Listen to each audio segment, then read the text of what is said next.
Uh, our charter, our role is to, I think, to kind of sum up, talk a little bit about what we've learned, what we've heard, and hope we can stimulate some additional thinking on your part. I'm Jim Ware. I run a little think tank. It's so small I call it a thought puddle, called the Future of Work Unlimited. Our basic job is to help our clients take a wide-angle vision, increase their peripheral vision, and also give them a periscope so they can see over the horizon. So we're constantly trying to pay attention to the future of work. My basic philosophy, quite frankly, is, and it's been said several times by others here today, we cannot design workplaces without thinking about people, places, and technology in an integrated fashion. I think we all believe that, we all agree with that. So what I'm going to ask the panelists to do is just tell you very briefly about themselves, and then see if you can come up with kind of one standout thing for the day. What's the most important thing you've learned? When you go home tonight, what will you tell your spouse or significant other that happened today? Jeremy, let's start with you. And I hope we can turn this into some conversation along the way. Yeah, please do. Hi, everybody. I think this is working. My name is Jeremy Neuner, and I'm the co-founder and CEO of NextSpace. We are a co-working company. We run 4 co-working spaces, mostly here in the Bay Area: San Francisco, Santa Cruz, San Jose, and then one down in LA. We've got about 500 active members across all 4 of those locations. We sell a unique combination of workplace and infrastructure to freelancers, independent consultants, and entrepreneurs, and pretty much anybody who doesn't want to work at a Starbucks or doesn't want to work at home. The single biggest, I think, takeaway from today for me, it got bookended really nicely, actually, because we started out hearing from the Nokia folks about how they've built this space, and they're really excited because people from different business units are overhearing conversations and jumping in, right? Sort of the exact same kind of silo smashing, silo busting kind of collaboration that everybody, I think, is sort of looking for. But then we just heard from James a minute ago that you saw the Pfizer slide, right? That just because you create these environments doesn't mean people are automatically going to collaborate, right? So for me, the biggest takeaway is there has to be something else, right? Besides just the space, besides just the infrastructure that you're creating here, and we spend a lot of time thinking about, how much dedicated space and how much open plan space. There has to be something else. And to me, it's a really, really intentional creation of a collaborative community within your organization, for us, within those 500 members of our co-working space. And you can't force it, but neither can you sort of not doing it. Do it without being really intentional. So that's we're all trying to figure out collaboration. I think that's part of the key. Okay, Mindy. Great. I'm Mindy. Yep, Mindy Glover, regional manager for group property with Rio Tinto. When I'm in the States, I usually joke that Rio Tinto is the biggest mining company you've never heard of. Our brand recognition tends to be a little stronger than UK and Australia, but if you've heard of US Borax or Kennecott Utah Copper, those are both Rio Tinto owned companies. I've been working in workplace transformation now for about the last 5 years and have overseen a number of projects having to do with collaborative workspace. I think that one of the big takeaways for me today really is we create these beautiful spaces and these interactive spaces and these opportunities for people to collaborate. I think the next big challenge, and this ties to what we've heard about the pace of change with respect to technology, is how you then capture that knowledge and manage that. Because that's your competitive advantage as an organization, and how do we as real estate and design and furniture professionals, how do we enable that to happen? It's one thing to create the space to allow that collaboration, it's something else entirely to capture that knowledge. The other big takeaway for me, we heard a lot today about folks that are Gen Y and what that means and how they work. And I happen to have a number of children who are all Gen Y, so it's a group I'm quite familiar with. But I think it's important to keep sight, particularly in light of the global economic downturn, that there's a lot of baby boomers who won't be retiring as soon as we thought.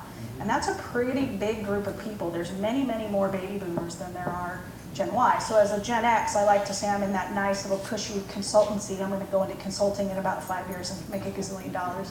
But I think it's important to keep that in mind too, because it's that we talk about workers in the workplace and different cultures and different generations, but I think we can't lose sight of that group. So I think that what I'm saying is that what I see happening is that the workplace is getting older and younger at the same time, and that's an important consideration. Okay, well, Chris Henderson. Thanks. So I lead the global delivery team for Cisco, and I think one of the takeaways for me is about choice, the importance of choice. And I think there's going to be more and more choices is what I'm hearing today. You know, we heard about Next Space. We're starting to do a pilot with Liquid Space. Then, of course, you've got the choice of being in the office. You've got the choice of going maybe 10 minutes away to a hub location, choice of going to Starbucks, whatever. And I'm just getting over my guilt. I'm a traditionalist, right? So I'm just getting over my guilt of leaving the office during the middle of the day to go work out. And then knowing that's okay to go do, and then get on my calls for the evening. And sometimes many of us are working on multiple time zones all across the world, so our day just goes on and on if you let it. I think the other item is a lot about, we didn't talk too much about change management, but I know at Cisco, people think, well, you guys must have it made, you got all the technology in the world, and we really do. We're very lucky. About a third of our 72,000 population actually has access to, in their homes, to CVO, which is Cisco Virtual Office. So we have an IP phone in our office. We have WebEx on our computer, which is, you know, a notebook, standard option, standard distribution. And you have WebEx on there with the video, so you can connect with your colleagues worldwide. And yet, we still have debates every week with executives about the fact that their team's mobile. They don't believe it. So we finally have data. You know, we all have our badges for security, and we use the same system globally. So we pull data off of that. And when we say, you know, do you realize that only 60% of your people show up on a given day, and 20%, by the way, on Friday? They're a little bit surprised. They're surprised by that. And then that's one way we start to get an inroad into, let's talk about creating the environment that your people have already selected. They've already voted with their feet, so let's just act on it. And of course, to the CFO, that's good because the CFO is a business case for real estate savings. Let me reflect a little bit on what you all have been saying and some of the other things I heard today. I think we think back to Kevin Kelly's comments this morning about this afternoon about GSA in particular, but we've seen this in every other story we've heard today. Corporate space is shrinking, footprints are shrinking, density is going up.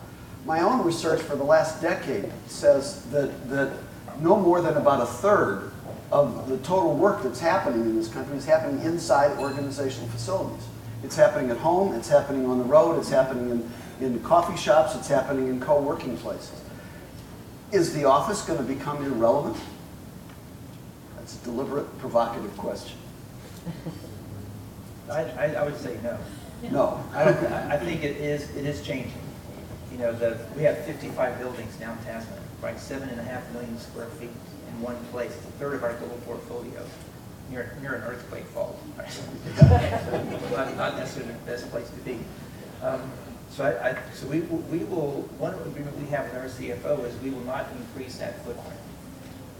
Right? The challenge for my team is that I can still build space capacity and not add footprint. And we easily do that by the fact that if you walk through one of our buildings, you can, you know, holler or yell out. Holler's my North Carolina term, sorry. You can yell out, try to find somebody, and, you know, it kind of echoes. It's that cube font, you know, and most, again, I said half the people at least aren't there. So, but I do think there's always going to be the need for a headquarters location somewhere, and we have multiple ones. But also I think that there's value for people to connect face to face. Even telepresence, which we sell and we use every day around the world, doesn't take the place of that. You know, you can't build that relationship. But do you have to go to the same place all 5 days? No, because most of my teams aren't even here in reality. Right. Some people are, but most of my team is elsewhere. Yeah. So I connect with telepresence, but then we still can travel some. Our travel's way gone, way down, obviously. But still the importance of connecting with people, I think, will continue to be key. Yeah, Any additional thoughts? I would just say I agree with that. I think the need to connect is important, and irrespective of where work's getting done, it might look a little different than the way we picture an office today, but I think there's still some value in physical space and people getting together. And I know, you know, I'm part of a global team of 4 people. I have a counterpart in Brisbane, Australia. My boss is based in London, and then I have another woman I work with who covers Europe, but she's also based in London. So we meet face-to-face once a year. It's something that's really important for us to do as a team. It energizes us, it gets us excited about what we're doing, and it provides a sense of connection and relationship that carries us through the remainder of the year when we are using Cisco telepresence and other technologies to meet. So I do think there's still some value in physical space. I'm fine with saying I think many of us grew up. Sir? So Can I be contrary? Oh, please do. I want you to be. You're in competition with these guys. That's what I want. They're going to be my customers. You kidding?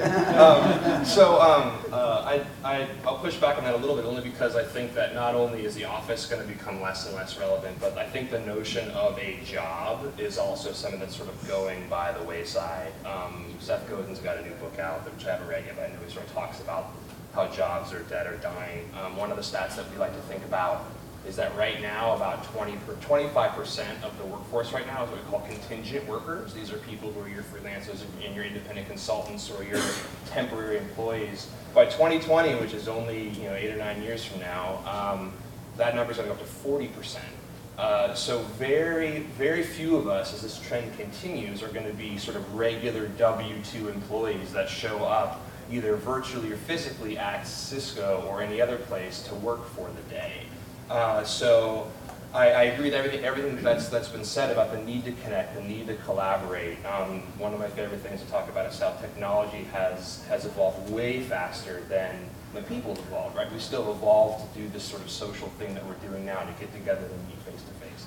Hugely important. I just don't think you're going to do it in a way where you are getting a paycheck from a company to do a job. I think you're going to be much more likely to be taking a skill that you have to work on a project. And maybe there's this really small sort of core group of people that's sort of HQ per se, is kind of managing the whole thing. And the rest of us are just sort of moving along that career lattice that we heard about earlier today, applying our skills in ways that are much more flexible and much more interesting and innovative than just sort of going to a job at work. What that highlights for me, Jeremy, as much as anything else, is that it's really important to have senior HR executives and infrastructure executives involved in these conversations, because the kind of, I agree with you, and I know the data on the contract workforce, and it's partly companies are shrinking not only their footprints, but their full-time staff. And I think it comes back to something Chris said a moment ago when you emphasize choices. I'm fond of saying that it used to be that the office, and actually our employers, sort of had a regulated monopoly. We were full-time employees. We had to go to the office because that's where the files were, and that's the only place you could talk to other people. And the first company I worked for, actually, an age test here, and how many of you remember a Watts line? Remember what a Watts line is? About 5 people. Wide area telephone service. It was the first nationwide fixed price long distance calling. The company I worked for, 2,000 people, had 2 Watts lines, and we had to wait to make a long distance call. We had to sign up and get in a queue to make a long distance call because we were trying to save money. We had no choices then. Today we have all kinds of choices, and we're still learning how to make them, I think. And I would argue on the workplace side, corporate offices have to think of themselves as in a competitive market. You've got to make a place that people want to come to and value being in. I don't think that takes anything away from coming together. In fact, I think, as all of us do, that it's a very important part of our work life. But it's not going to be 40 hours or 60 hours a week in the same place. Any other thoughts? I know we're getting near the end of our day. Anything else that you want to say before we wind up? Or a question or comment? Yeah, let's bring others in.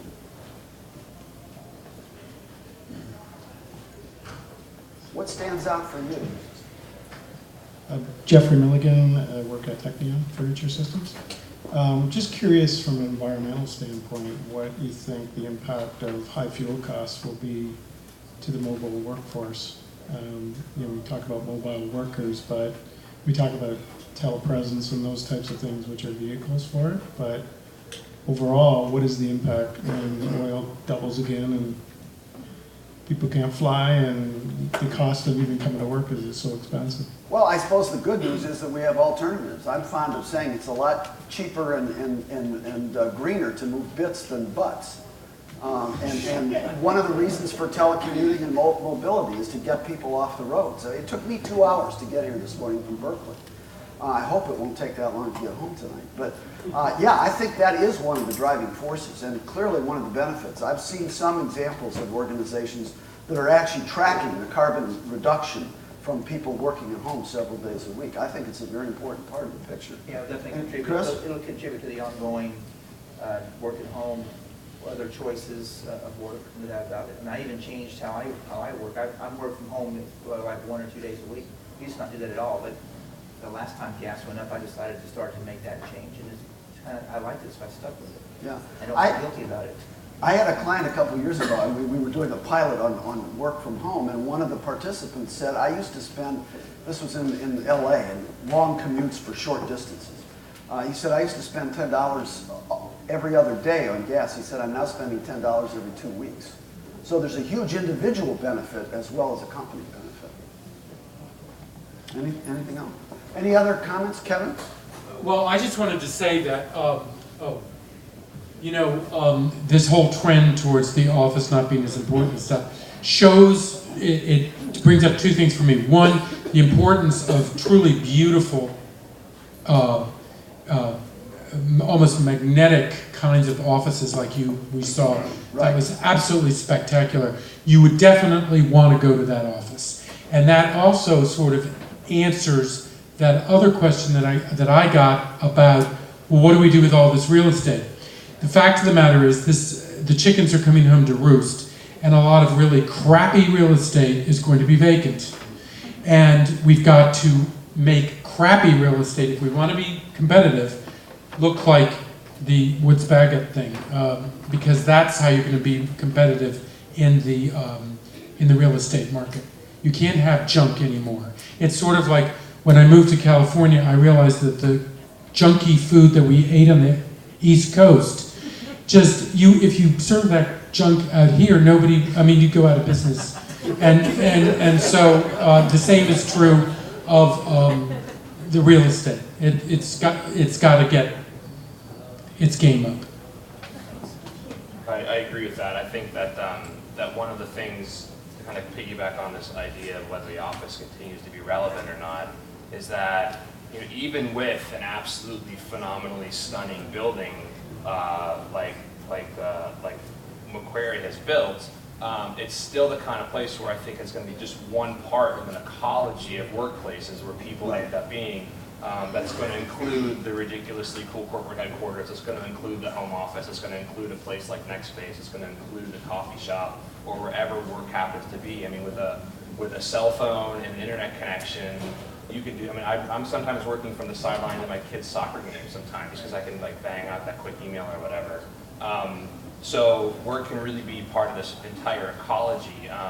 My friend Mark from Liquid Space, who's here, I saw him a minute ago. Anyway, he's got a great quote that work is no longer a place. Work's a real-time decision, and you're making that real-time decision based on who you are, what your task is, what you need to get that task done, what your timeline. So you may indeed want to go to corporate HQ, or you may have to get on a plane and spend a bunch of money on fuel to get there, or you may have some other alternative or choice. So thinking about work as this ecology is going to continue to be important. It just struck me to link back to another part of our experience today. What the other Kevin Kelly, not this one, but the other one, was talking about this morning is technology wants to evolve and becomes increasingly diverse and complex. And if you think about the workplace as a technology, that's what we're saying. It's becoming more and more complex. We have, as individuals, more and more choices. And the diversity feels right, I think, to most of us.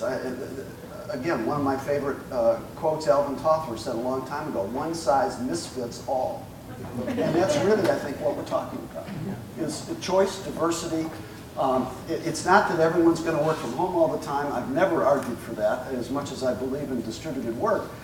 We come together when we need to come together, and when it's valuable to come together, and we need good places to do it. I actually think work-life balance is really key too. I know mostly it's Y generation millennials are more concerned perhaps about that, but I know myself as a baby boomer, I'm becoming more and more concerned about work-life balance, and this allows me also to have those choices to make that happen. I think that's becoming a big factor. That to me is what's really exciting about all of this. Any final comments, Philip? Do you want to?